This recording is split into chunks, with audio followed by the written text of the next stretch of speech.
Снежная зима вылилась в большие проблемы для коммунальных служб города Ленска. В холодном плену оказались детские площадки, весной которым и вовсе не подойти. Об этом в следующем материале. Площадки все новые, игровых элементов много, но в межсезонье их состояние желает оставлять лучшего. Лужи на каждом шагу. Да и отсыпка из песка скоро превратится в грязную кашу.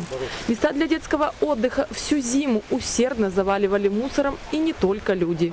Бывает иногда грязно, вот особенно весной. Песок, вот все тает, дети грязные.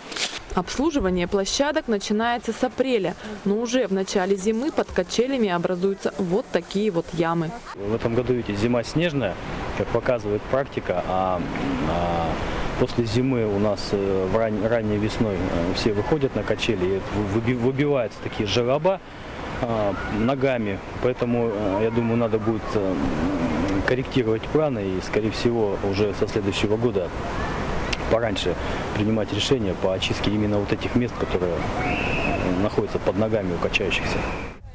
Уже сейчас начинаются работы по уборке и восстановлению детских зон отдыха. А летом городские власти построят новую детскую площадку в Центральном парке и откроют спортивную площадку в Заречном. Ну а чистота всех этих мест зависит уже от нас с вами. Елизавета Кочетова, Роман Ларин, телеканал «Алмазный край».